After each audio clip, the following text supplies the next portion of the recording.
by the maze iminsi tuvuga we spent time talking ku bucuruzi bukorwa mu isi y'umwuka, about the transaction that happened, twavuze mu bucuruzi bwa kiruzi about the thread of the witch cyangwa bw'imbaraga z'abarozi, or the power of the sorcerers. twarabivuze ku buryo buhambaye. Hari amarembo y'ikuzimu. There are gates of Hades. Ibyo Satani akora buri munsi aba ashaka kumanura amagwa mu ikuzimu, agazamu akamanura umugisha y'abantu ikuzimu, akaremanura ubutunzi bw'abantu ikuzimu. Ariko ndashima Yesu wagezeyo. Umva, yagiyeyo ntiyavira mwaho gusa, yagiyeyo akurabo yasanzeyo, ariko igikomeye yakoze agezeyo. But what he did that is great.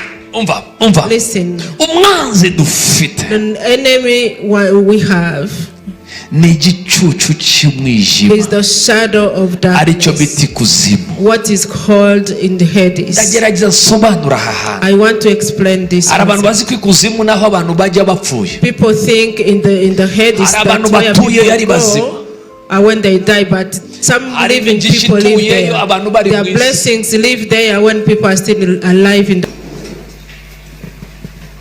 ndashaka kuganira ijambo rigufi cyane ngo dusenge. I want to preach on a very short word and then we pray. Ariko hanyuma tugasenga. Gufi bishoboka. Turasoma Itangiro 40 n'umurongo wa 14 nari nabibahaye. We read Genesis 40:14. Maze uzanyibuke ubwo uzabona ibyiza. Remember me when you have good. I beseech you, be good to me. Talk well about me to the king, to Pharaoh.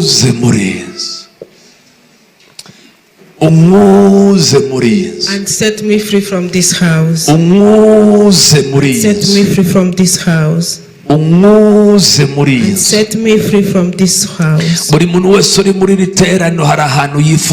Everybody who's in this service, Joseph yarasengaga amaze kugurishwa, as he was praying after agurishijwe na bene se yisanga muri siblings, he found himself in the house. Agiye gusaba ubutabazi, aravuga ngo uzanyibuke umvuge kuri Farao. He was going to look for help. He said, unguze muri inzu, spoken well of by Pharaoh to Pharaoh, unguze muri inzu, so that you set me free from this house. yatumye abajya bibagirwa, He sent to those who forget. yatumye abajya bagenda bakaryoherwa bakibagirwa.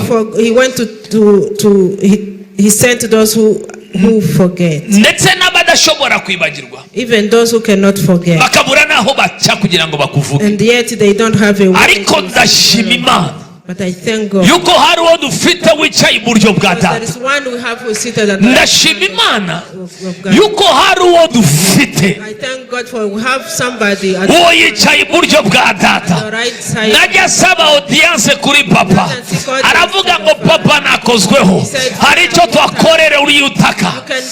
You can do something to the one. Mose yabwiye umunyegiputa wari umuhereza wa vino, Joseph told the Egyptian, aramubwira ngo nugerayo and he said, when you ukabona get there ibyiza, and you see the good, nanjye uzangirire neza. remember me. Ndakwinginze uzamvuge kuri Farao, Mention me to Pharaoh umwuze muri inzu. and get me Uyu out munsi of ugiye this kubwira prison. Imana, Tonight you are going to Mana talk to nkura God. muri inzu, God, take me out of this Mana situation. nkura muri iyi situation, Take me out of this Mana situation. nkura muri iyi mibereho. God, deliver me Umuntu from this niwe uzi life. yariyo, Mana nkura muri iyi The person who knows their bad situation they are in. nkura muri iyi mibereho. Take me out of this lifestyle. Uyu tubwira ngiye kumuvuga mu minota The mikeya one we are tugasenga. talking to, I'm going to describe him shortly and then we pray. Uyu tuvuga, The very one we are talking about.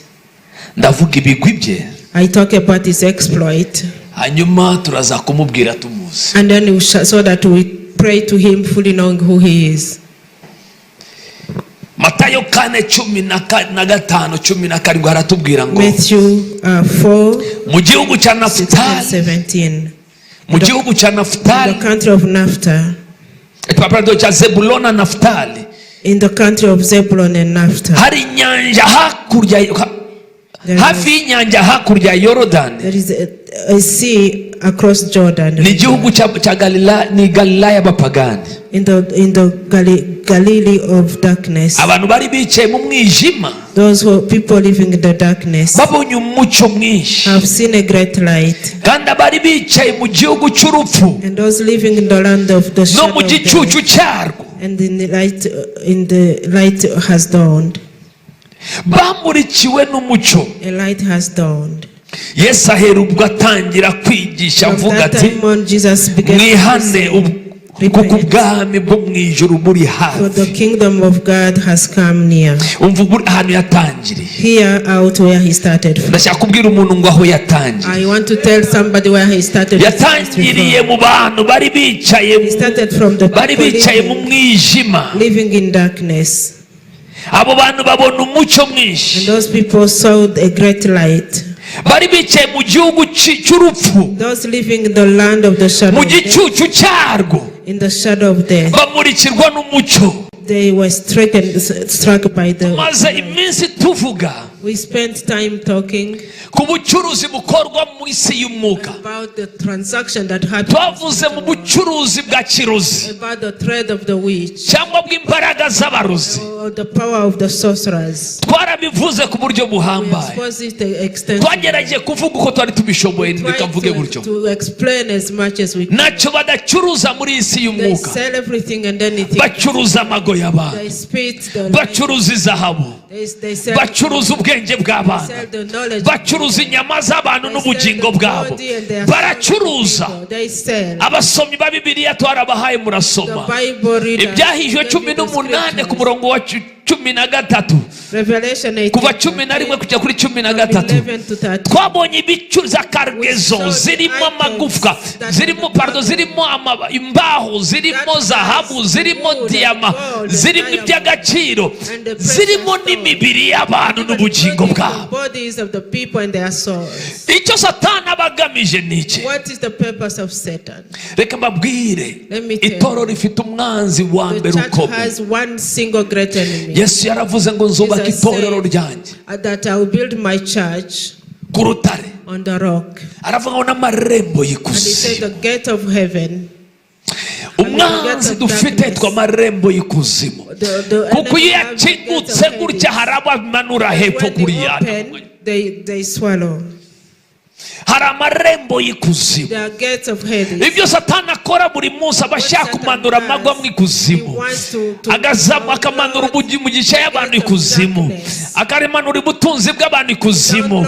Ariko ndashima Yesu wagezeyo. Umva yagiyeyo ntiyaviramwo aho gusa. Ndetse Bibiliya ntabwo ivuga ngo yakuyeyo urufunguzo, yakuyeho imfunguzo. The Bible says he removed all the keys. Ariko ndavugana n'umuntu nyuma. Am I talking to somebody? Burya transaction yose ikorwa bajyanayo. Kugira ngo bagabire abo bashaka babakorera. Ariko torero rya Kristo ibihe birahindutse. Umaze kumenya ububwiru wari ukwiye guhagarara ugasenga mu burindi buryo. Umva. Umwanzi dufite. The enemy we have ni igicucu cy'umwijima. Is the shadow of darkness. Aricyo biti kuzimu. What is called in the Hades. Ndagerageza sobanura aha. I want to explain this. Abantu bazi ko ikuzimu naho abantu bajya bapfuye. People think in the Hades that abantu batuye yari bazima.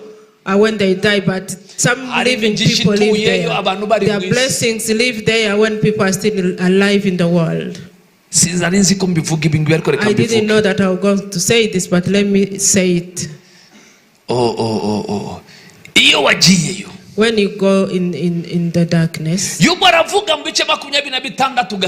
Job says in 26 chapter 5, the dark world is revealed before God. Is revealed. It doesn't have any covering. When we are talking about the transaction, that's the very place where it happens. hararangaye. It is open. It is not covered. Ibintu birinjira ibindi bisohoka nuko. Go in and others get out. Hari umuntu utangiye kunyumva? Are you listening to me? I want us to pray. I want us to pray. Did anyone understand me? Pastor, those things you like to talk about?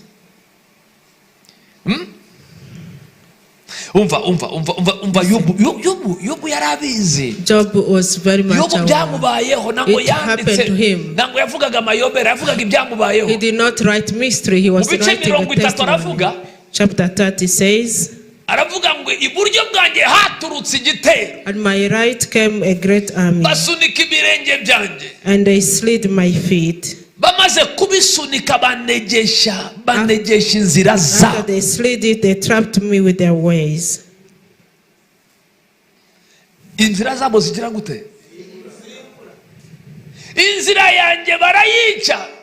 They break up my road, and they succeeded in destroying me.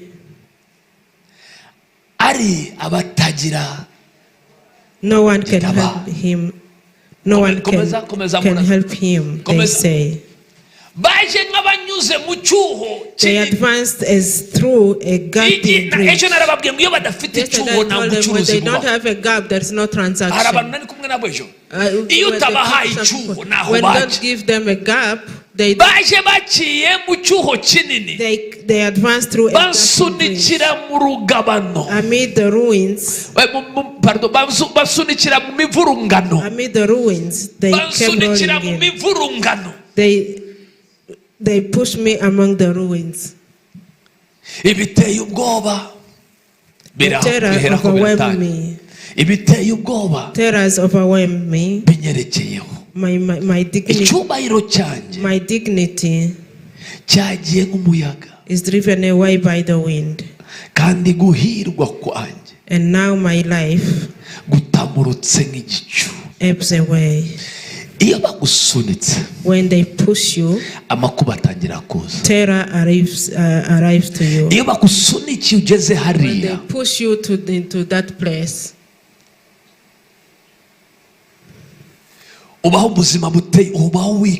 you live a desolate life. Somebody comes and you wonder, are you coming?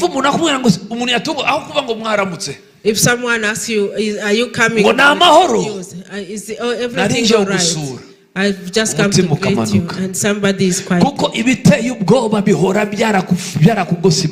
the terror is surrounding you. Because when they push you ukubitwa n'ibyo utazi usunikwaho utareba, ariko ndashima ko hari wagiye kugira ngo abishireho iherezo. Ninabivuga ndashyakunyumva neza.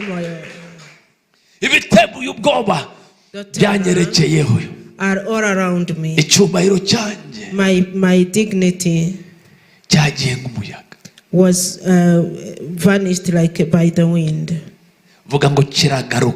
Say it is going to come. Say my dignity is going to be restored.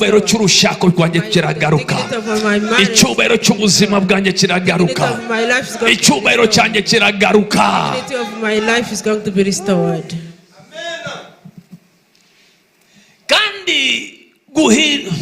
Kandi guhirwa kwanje kwatamurutse nk'igicu. Guhirwa kwaragiye gucya kuragenda sigara ndangaye. Na guhirwa ibyo mwoze byose bira ko guhirwa kwaratamurutse. My safety vanished like a cloud. Hari umuntu uri kunyumva? Is there anyone understanding me? Hari umuntu uri kunyumva? Is there anyone following me?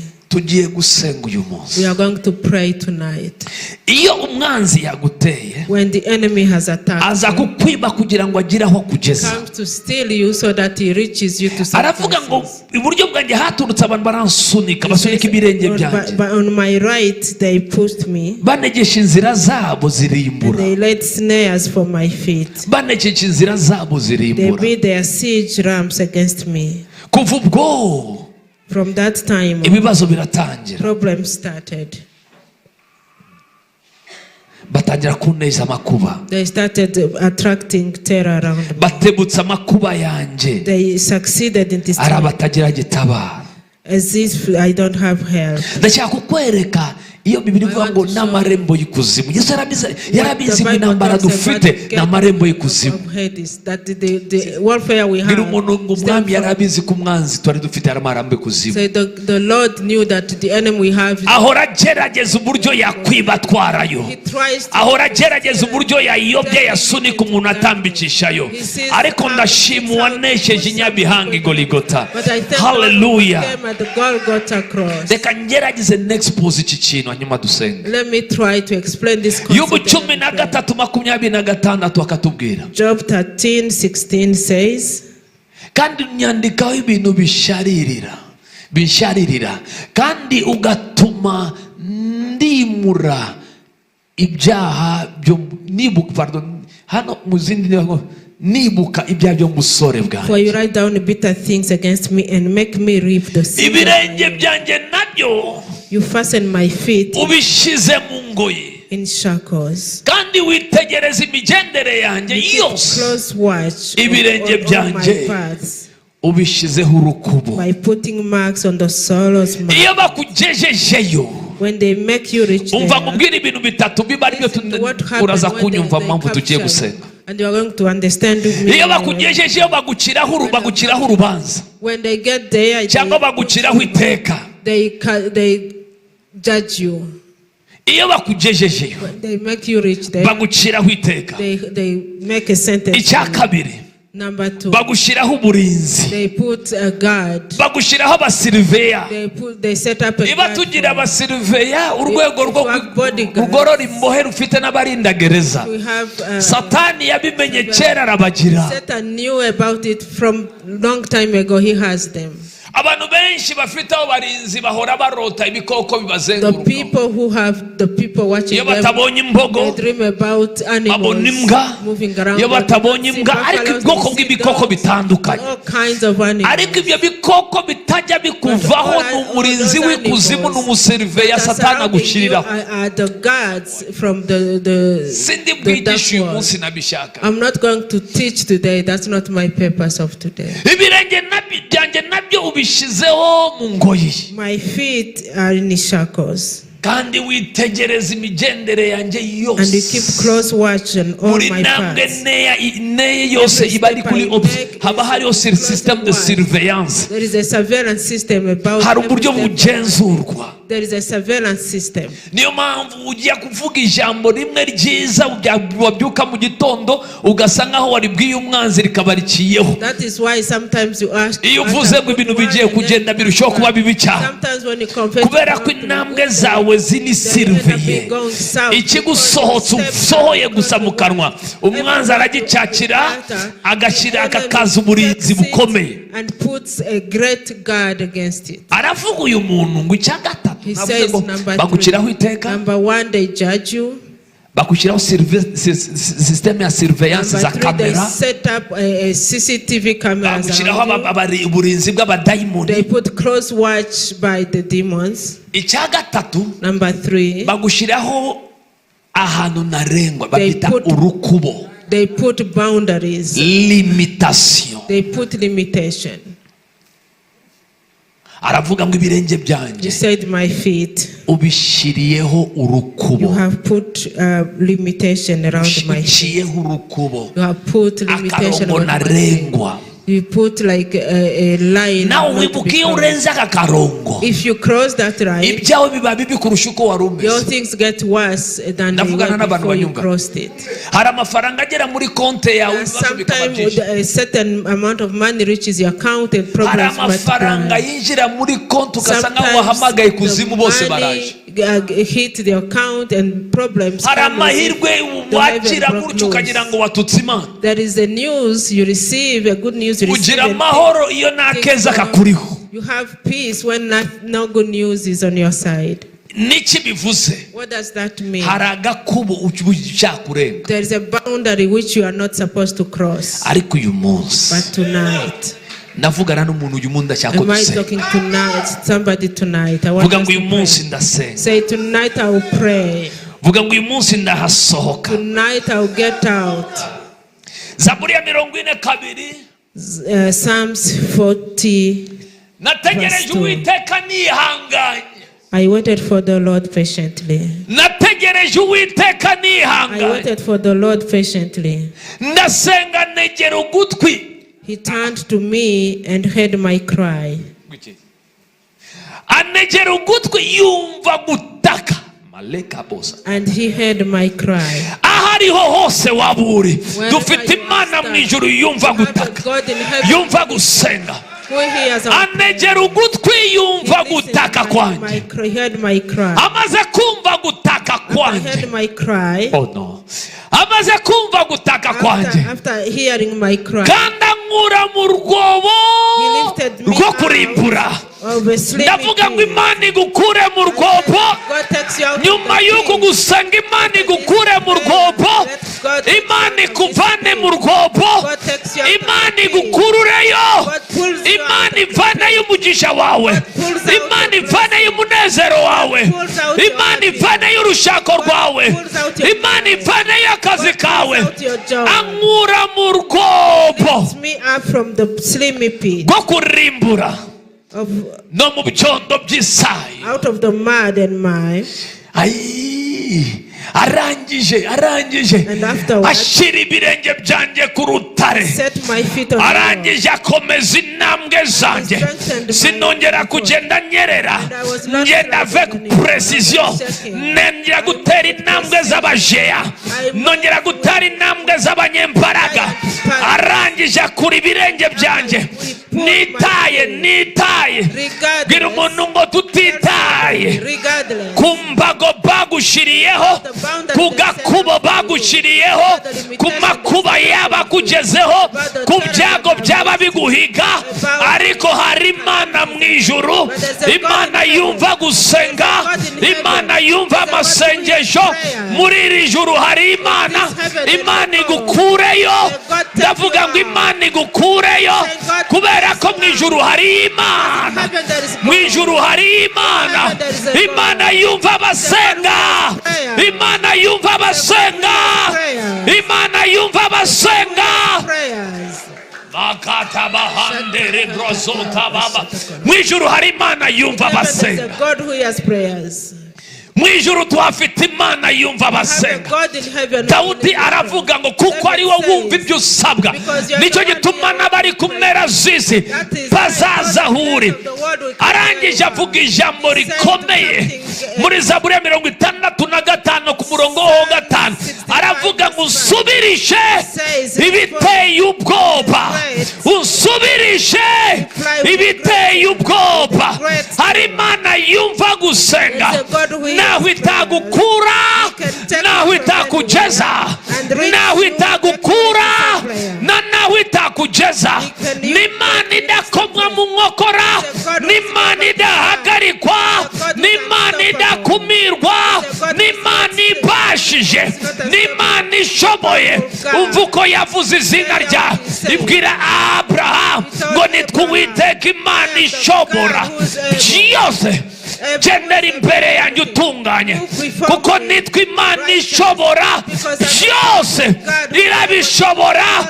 Ya yindi yatumye Sara abyara mu 99. Ya yindi niyo mvuga. Ya yindi yatumye Ana abyara. Yakuvana mu rwobo rw'ubugumba. Yakuvana mu rwobo rw'ubushomeri. Yakuvana mu marembo. Yakuvana munsi y'amarembo y'ikuzimu. Labraga zota baba bazene. Don't want to say. I want us to pray. Legede broska tabayanda. Shalagada balama gazota.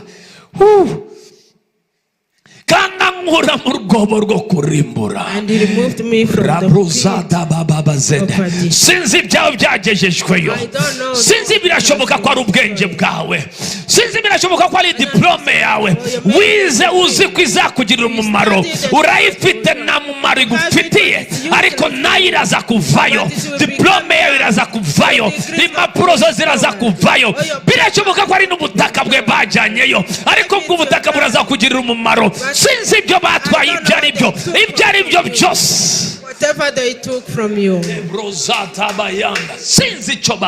I don't know what they took from you. Beloved, I feel the presence of God in the house of God. I'm not a pastor who's here to. I feel the presence of God in this. I feel the presence of God in this. I witnessed because he has prayers. We are about to pray. We are not going to pray in an disordered manner. It is organized manner. Lembra zota shakaya. Turashaka gusenga. We want to pray. Kintu cya mbere tugiye gusengera. Prayer point number 1. Twarize hano. We were taught here. Umuntu yakwigurisha. Somebody can sell himself or herself. Kandi inzira imwe yo kwigurisha ni icyaha. And the only way to sell yourself is sin. Twarabivuze Zaburi ya 50.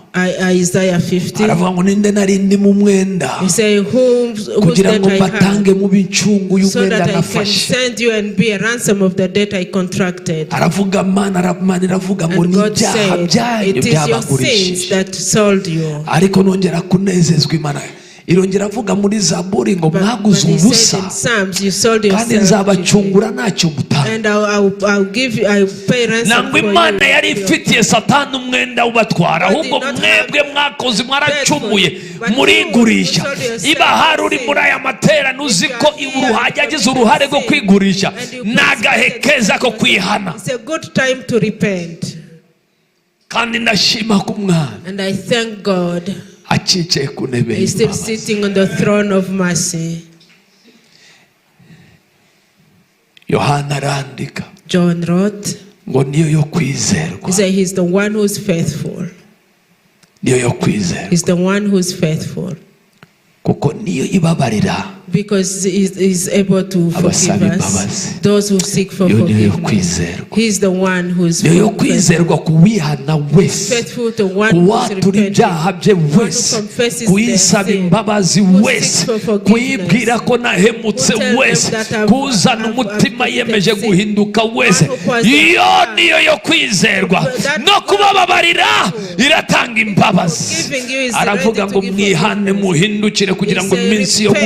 so that the days of restoration come from God. People of God, there are some sins removed, the favor that was upon you. Some met amahirwe yo gukora ibyo ashaka ku buzima bwawe, ariko uyu munsi turabwira Data ufite imbabazi, nawe umwanzi waratakaza amahirwe yari afite, aratakaza ubushobozi yari agufiteho. Biroroshe iyo twihana twibanda ku bintu bibi. When we repent, we focus on truth. Ndashaka tubikora neza. I want to do it properly. Turavuga ngo Mana mbabara ku cyaha navuze mu mazina yacu. God, forgive me for the sin I committed and you name it. Number 2, turabwira Mwami, we say, Lord, kuko ngusaba imbabazi nzikeneye, because I need your forgiveness. Ziko nabamemukiye bakeneye ko mbababara. I know those who offended me need your forgiveness. I commit kubabarira bose, to forgive everybody. Iyo wacishwe, when you are saved, ikikugira umwana w'Imana, what makes you a child of God nukumvira Imana, is obeying Bibiliya God. ikambwira, The Bible tells me, ngo abayobogwa n'umwuka bose, those who are led by the Holy Spirit are the children of God. Nibo bana, they are the children of God. Abemera kuyoborwa na, those who accept to be led. Bibiliya dufite dusoma, this Bible we have yanditswe na mwuka wera, has been written by the Holy Spirit. Umva amagambo arimo, hear the words that are in it. Aravuga ngo nimukagire inzika. He said, don't be ahubwo uko mubayeho mubabarira n'ibyaha uko mubicumurira, but forgive each other as you kugira ngo na so mu ijuru abababarire, so that your Father in heaven forgives you as well. Ikigaragaza ko uri umwana w'Imana ugomba kugira kamere ya Data. What shows that you are a child of God? You have to have forgiving nature like our God. Forgiving nature that forgives sins and offenses.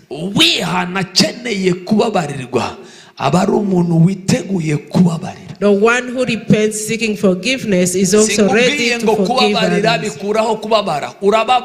I don't tell you forgiving is painful. My Lord Jesus forgave, and yet he still had the crown of thorns, and his hand was pierced. Water was mixed with blood from his side, and yet he said, Lord, forgive them. He did not give forgiveness because he was at peace. I told you today I've come to lead the prayer. Stand on your 2 feet. I want to lead the prayer. Please raise up your hands before God. Here we believe that you cry out to our Lord, and that very Lord listens. We don't ask you to your sins to us, but tell the one who shed your blood. Tell it to Jesus, he's here. Tell him, forgive my sins. Even those that are shameful,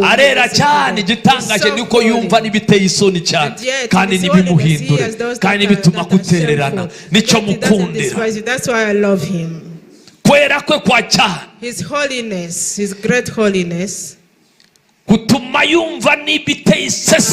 him to even hear the kugira ngo atwambure gukorwa n'isoni kwacu, atwambike gukiranuka kwe.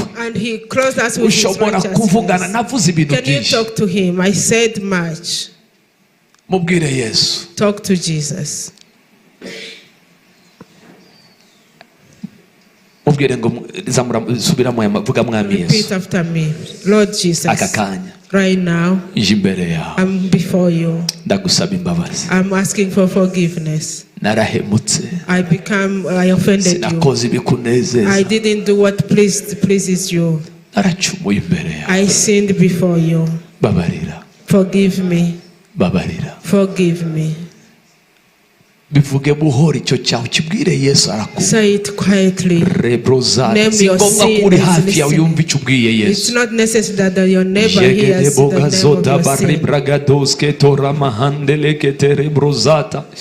Labalabagazegede broske borabagaze langandere bragadoze degede bozadagade bolabarebro radoske boramandele rebragazota bababaze legede bragadoske mandere bragazota bababaze. Ni wowe dukeneye imbabazi zawe mwami. Jele brazota bababazende legede broske borabaramrabragaze Ketebo Prata Mantele Barabagazende Numunyembabazi Rebrazota Malangandele Rebrazota Jegedegede Broza Handa Balabagazende Lebroto Aregele Barabagazota Numunyembabazi Yumva guta Yumva kwihana kwabana Numunyembabazi Arakumva rihana Arakumva rata mubwiza ukuri musukira umutima mubwire yendele brazota malera bagazota bababazende vuga mwami Yesu. Say Lord Jesus, mbabarira. Forgive me. Mbabarira. Forgive me. Ekamaraso ya. Let your blood cleanse me. Cleanse me. Mwami wanje mana. My Lord, my God. Ndihana. I repent. Ndihanira inzu ya data. I repent on behalf of my father's house, which sinned against you. They refused to heed to your prophets. They did witchcraft. They did barabangwa, and they ndetse barwanije ijambo ryawe. Ariko jewe ndaje, but I'm coming here. Magaze mu cyuho cy'inzu ya data, magaze mu cyuho cy'inzu ya mama.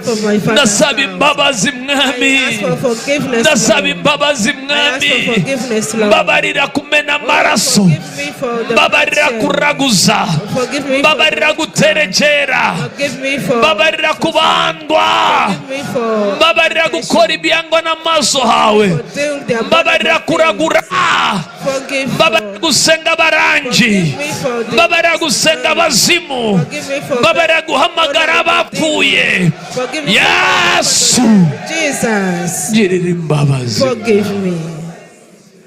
girira imbabazi be merciful to me.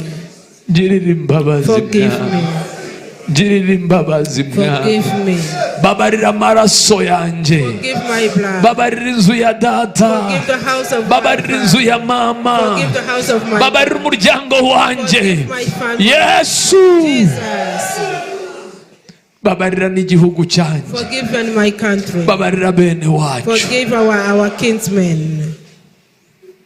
imbabazi zawe Let your mercy.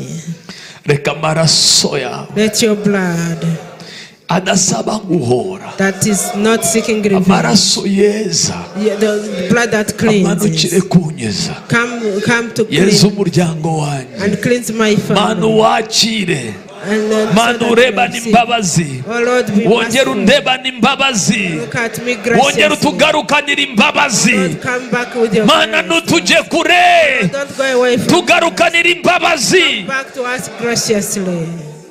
tangira uyishimira Start imbabazi thanking him for his mercy. Jegedebos ketebora bagazin lerebragazota bababazin jadagadebo zedebola balabagaze Rodoma lebragazote ketebo zadabababaze lebrazote ketebo zagadebola balabagaze ragalebrezota mantele balabalaba reproto legedebro zedegedebo zedegedebo radamandele barabagazota. Oh, mwami ngushimiye amaraso ya mwami ngushimiye amaraso ya mwami ngushimiye amaraso ya ngushimiye y'amaraso avuga ibyiza y'amaraso adaduciraho iteka y'amaraso avuga imbabazi y'amaraso yamanutse avuga imbabazi y'amaraso aduhuza n'umugambi wa y'amaraso aduhamiriza ibyiza y'amaraso tuvuga ibyiza kubw'ubuntu bwawe n'imbabazi y'amaraso ndayamijagira ndayamish Landraga debo zada baba zendele rebragazota jadegele barabagazota brodom le rabagazendele le brodo jegedebos ketebo rababa zen. Hallelujah. Hallelujah. Vuga mwami Yesu. Say, Lord Jesus, niyemeje I commit kubabarira rwose to forgive indeed, kubabarira to rwose forgive fully abanjiriye nabi those who offended me. ndabarekuye I release them. basabiye umugisha I ask for a blessing for them. mbabarira And as you nanjye forgive me, mbohora forgive me and mwami set wanjye me free. nzagushima Oh Lord, my God, I will mu thank you. izina rya In Yesu Jesus' name. amen. Amen. dutangiye gusenga We start praying. ubu dutangiye gusenga. Now we are starting to pray. ikintu cya mbere tugiye gusenya ubu tutashaka gutunganya n'Imana. hari umuntu wumva amahoro atashye mu Is mutima we. anyone feeling peace of mind? hari umuntu wumva amahoro Is yatashye mu anyone mutima. having peace of mind? reka nsomere ijambo. Let me read this scripture. Yesaya 28:18. Isaiah 28. maze isezerano mwasezeranye n'urupfu rizapfa. maze isezerano mwasezeranye n'urupfu rizapfa. kandi ubumwe mufitanye n'ikuzimu. And the agreement you have ubumwe mufitanye n'ikuzimu. and the agreement with the realm of the dead nibuzahama. will not stand. isezerano mufitanye n'urupfu The covenant with death rizapfa. will be annulled. ubumwe mufitanye n'ikuzimu Agreement with the realm of the dead nibuzahama. will not stand. ndashaka ko dusenga. I want us to pray. ujye kuvuga ngo mwami We are going to say, buri Lord, sezerano amaraso yanjye every covenant that igisekuru cyanjye that my wa generation data no kwa mama at my father's basezeranye side, and my n'ikuzimu mother's n'urupfu. side, that they had with the death, basezeranye n'ikuzimu. that they had with the darkness. buri sezerano Every covenant rituma Satani agira ubushobozi ku buzima bwacu, ku mirimo y'amaboko yacu. Buri sezerano rihesha abakurambere gukenyura bene wacu, ndetse buri sezerano ririho rituma abazimu bacamo bakaduteza ibyago. Buri sezerano, reka unkurikire, follow me well. Ahantu hari isezerano, wherever there is a covenant,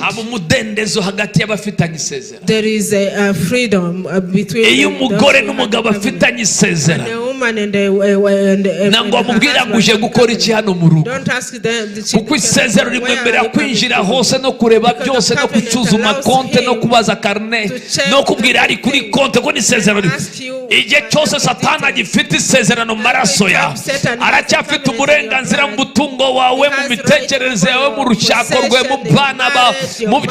Ariko muri aka kanya tugiye kumubwira ngo tuje gukora divorce. Ndashaka kumva umuntu tugiye kuza mu buryo bw'amategeko.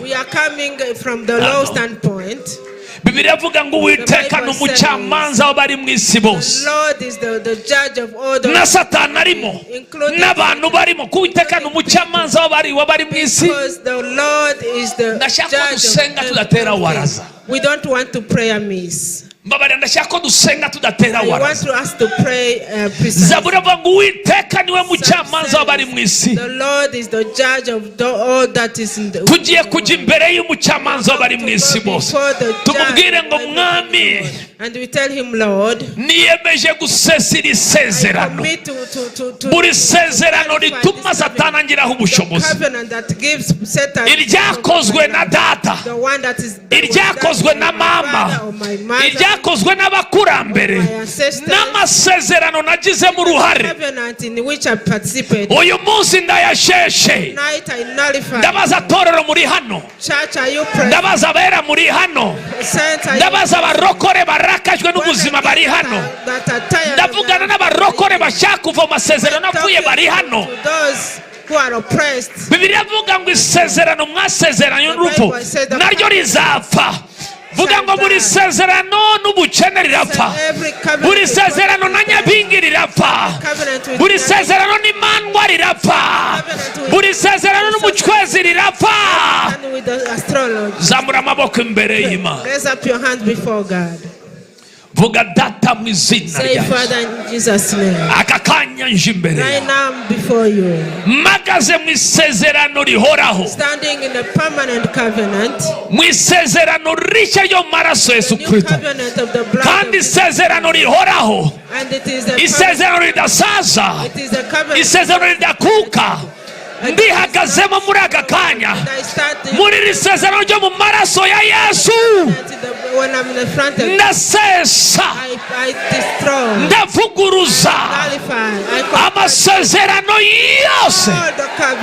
Inzu ya data niya mama yakoranye na Satani mu kuraguza, mu guterekera, mu kubandwa, mu kuragura, mu guhamagara abapfuye.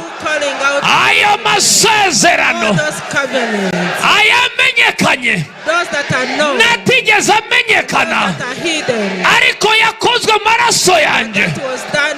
Ndayasesa, ndayasesa, ndayavuguruza, ndayavuguruza, ndacyagagura.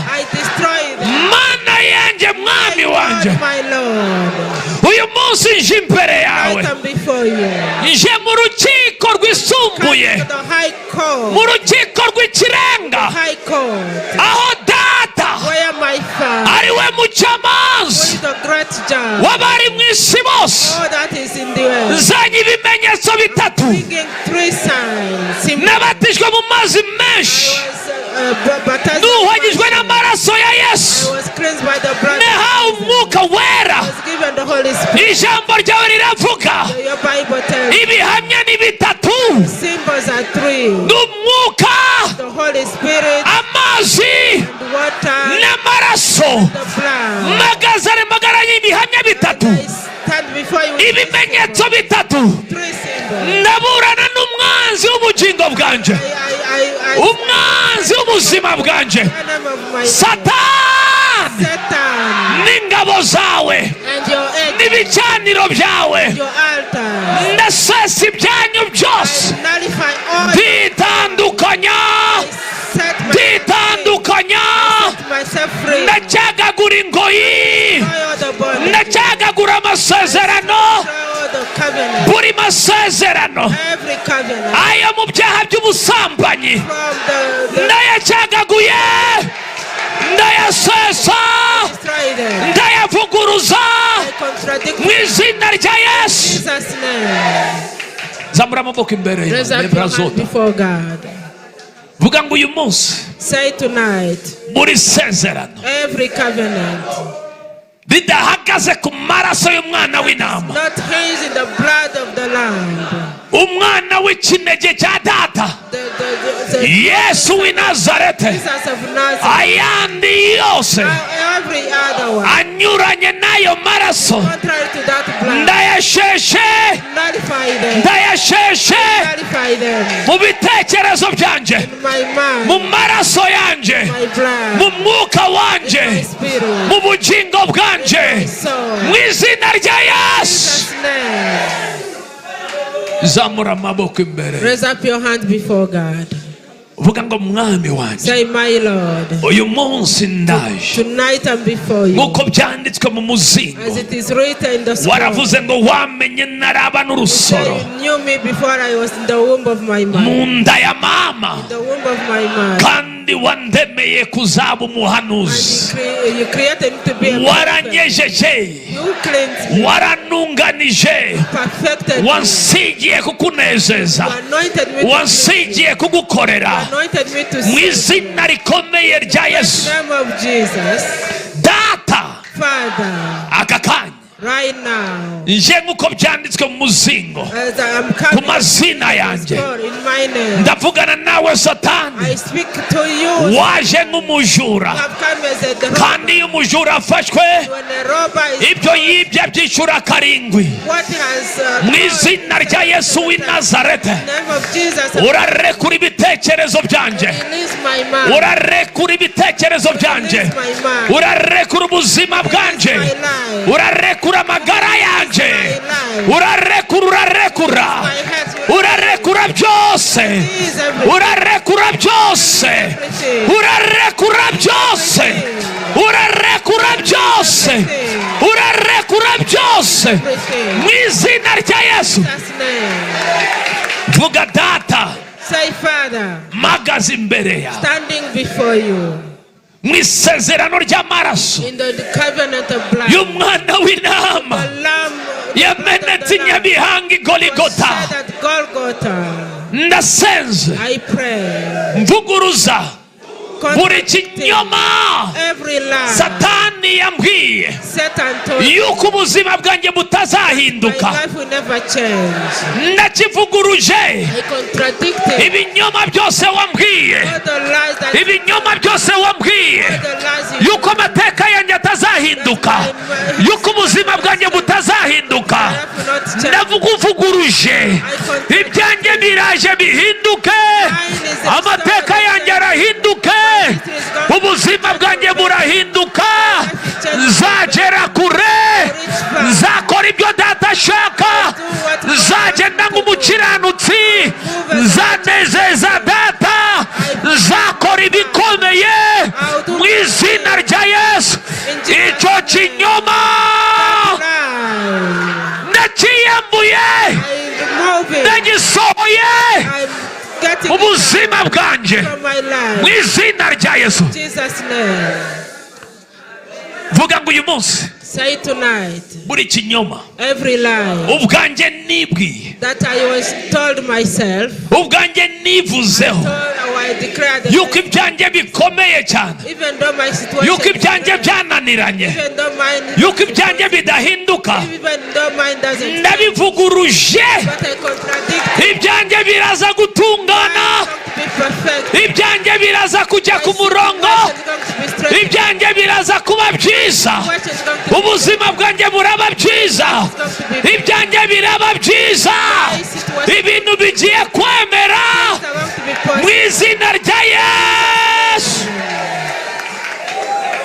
Lebrozada. Hari umuntu wasengaho kanya legede brozada gabaraba uzimuka wera lagade brogoza gade barabagazo zedegede borabagazo badamagade barabagazo lagada balabagazoda jegedegedegedegedegede badamagarabagazo jegede barabagazoda bababaze lebrodomagade barabagazo jagade barababababaze lebrodomandere bragazota jagadagadagadagadagadagada ragadegedegedegedegede regedegedegedegedegede ragadegedegedegedegede regede barabagazo zegede barababababaze lebragade barabagazo jagade balababababaze legede bro ragade bro rabwagade garabagazo jagade barabagaze legede brogoza gada barabagazo remarabragazo terebaya lababababababaze yendele balabagazo jegedegedegedegede lebrodomagedegedegedegede jegedegede sega ragade barabagazo lebrodomandere barabagaze jedegede baha ragadegedegedebo ragarabarabagaze legede barabagazoda lagade baramamamamaze legede mandere barabagazo rogoze gederebaya lambrada jede rogo lagade borabagazoda yeah Jendele marabarabagazota bababazen lembrodomagadebo rogozegedebaha ragade rabarabaha legede baramamamaze jedele barabagazo lembrazabala rogozegedeboha ragade barabagazo jedele barababababaze legede balamangandele brozada labababababazen yes Ramrazota baba baba zende. Hallelujah, hallelujah. Hey, kayandere bragazota. Ukabora mama mama zende. Ukarabragazota baba zende. Jadagade boska tabarabagaze. Legede brogoza dababazen lembrazota bababazen legede broza dababaze jedegede borabagazota lagarabagazote rebarabagazen lambregeze debos zodogode boska jadagade borabagazota lebradabagahanda jedegede bos labragazota la mama jedele barabagazota ujiri kumwe nanje dusenga hallelujah. We are still praying hallelujah. Ujiri kumwe nanje dusenga zamura amaboko imbere. Raise up your hand before God. Vuga mwami Yesu. Say Lord Jesus. Ijambo ryo riravuga. Your word says even though we move with the but we don't because the power of our weapons are but before God they have power. Lord, I'm before you. Let my word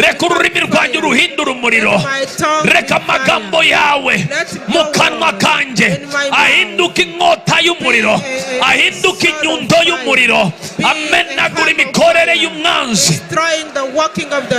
Vuga ngo amagambo yawe mu rurimi rwanjye reka ahinduke inyundo imenagura, reka ahinduke inyundo y'umuriro imenagura imbaraga z'umwijima mu izina rya Yesu. Ijambo ryo riravuga. Your word says intwaro zacu zigira imbaraga. Our weapons are powerful imbere yawe before you zo gusenya ibihome to destroy all the no kubikubita hasi and put them down. Dukubita hasi maka. We take hold of all the dukubita hasi maka. We take ndashaka kubivuga dukubita hasi maka. We take down all the vuga data say God. buri maka zituma nshidikanya ku mbaraga zawe mu mutima wanje, mu bitekerezo byanje. Uwo mwuka w'imaka ndawufashe, ndawurandura muri je. Umwuka w'imaka ushidikanya Imana, utizera Imana, utizera imbaraga z'Imana, wowe maka sohoka muri je, sohoka mu nda yanjye, sohoka mu bitekerezo byanjye, sohoka mu buzima bwanjye, sohoka n'ikinyoma cyawe mu izina rya Yesu. Wazamuye amaboko, ndabizi ibyo turi gukora. I know what we are doing. Raise up your hands before God. Vuga wita maka. Say you argument. Wowe urwanya kwizera kwanje. You who fight against. Amajwi yawe ndayafashe. I destroy your amajwi y'iterabwoba ndayafashe. The voices of terror. Amajwi y'ikinyoma ndayafashe. The voices of lies, I conquer them. Ndayafata miri. I conquer you. Gufashe miri. I conquer you. Ndagusohoye. I take you out. Mujanye mu kidaturwa. I take you in the fortress. Mu izina rya Yesu. Vuga mwami. Say Lord. Ibitekerezo byanje byose. All my thoughts. Birwanya kumenya Imana. Birwanya kumenya Imana. Birwanya kumvira Imana muri je. Iyo mitekerereze ndayisenya, ndayirandura, ndemeye kukwiha wese Mana yanje. Misemo gutangira gutekereza uko ijambo ryo rivuga. As your word says, misemo gutekereza bijyana no gushaka kwawe, bijyana n'ikijambo rihamya mu izina rya Yesu. Uyu munsi irindi jwi ryose, ikindi cyiyumviro cyose kidahagaze mu kuri kw'ijambo, Satan sohoka, get out, hamwe n'ikinyoma cyawe, together with your life n'ibyawe byose, and all your belongings, mu izina rya Yesu. in Jesus' name. Gutabarwa kwanjye ni none, my salvation is today, kubohoka kwanjye ni none, my is right now, kurekurwa ni none, set free is right gutabarwa ni none, now, salvation is right now, umudendezo ni none, liberty is right now, gukira ni none, right now, mu izina rya Yesu. Rebrazota bakepos kebora bababaze dumva kubaho kw'Imana. I feel God's presence in this house. Nango dusenga muri waraza. We are not praying amiss. No way. Vuga mwami. Say Lord. Nakiriye ukuri. I receive the truth. Kandi ukuri ni wowe. And the truth is you. Waravuze. You said. Gucyatumye umwana w'Imana. The reason why the God of the Son of God is revealed is for him to finish all the works. All the works that are still nyumva, all those that are still manifest. Before I finish praying, they are going to be ended. Raise up your hand before God. Just stand on your feet. Listen to me, my friend. It is going to end depending on the level of your faith. The one who feels I feel him is here present. It is not an idea. I'm saying it's not an idea. If you believe he's here and he's ready to finish everything, he said, Lord, I decide that your truth is the truth. I decide that what you said is the truth. You come to finish. Imirimo ya Satan ndashaka ko dusenga nuyita amazina iyo mirimuzi I want to- legede broska borabagazede Name that- tagira uvuga iyo mirimu lagada barabagazota jegede guhirwa bipomeho ubutunzi bw'amahanga the wealth of nation. witwa El Shaddai. You are El Shaddai, Mana ishobora a powerful God. uri soko You are y'ubutabazi the bwa source of our help. source de no resource. You are a source of Mana our pera help. buri uwo ari we wese Oh Lord, be isoko the source for labagazada everybody balabagazede basohoka hano as they go out from this udafite place. uwe Let the one ariko who does not turagufite nka El know, but Shaddai. we have you as El Shaddai. babera isoko ya byose, Be the source of babera isoko everything, the y'ubutabazi, source of your babera salvation, isoko y'umugisha, source of your blessing. babera isoko y'ibikwiriye, babera isoko y'ibyo bifuza. Let be the source Oh, what they yes. need. babera isoko Be the source ridakama, that does not tarry, rihaza, that is satisfies, rizana kunyurwa, that brings guza muri being icyubahiro satisfied. mwami. I give you the glory. ndavuga ngo uri mwiza, I say you are holy. ndakunezerewe, I'm happy for you. ndishimiye kubaho kwawe, I'm joyful for your ndishimiye presence. ubwiza bwawe. I'm thankful for your uri glory. mwiza mwami, You are good, uri Lord. mwiza mwami. You are good, Lord. ragira umukumbi wawe Protect ubagezeyo mwami, your people. uzabagarure Make ku them rich cyumweru, and bring them safely tugushima on Sunday. tuguhimbaza, As we praise you and we worship tugukomeye you, amashyi we clap for you mu izina rya Yesu. in Jesus' name.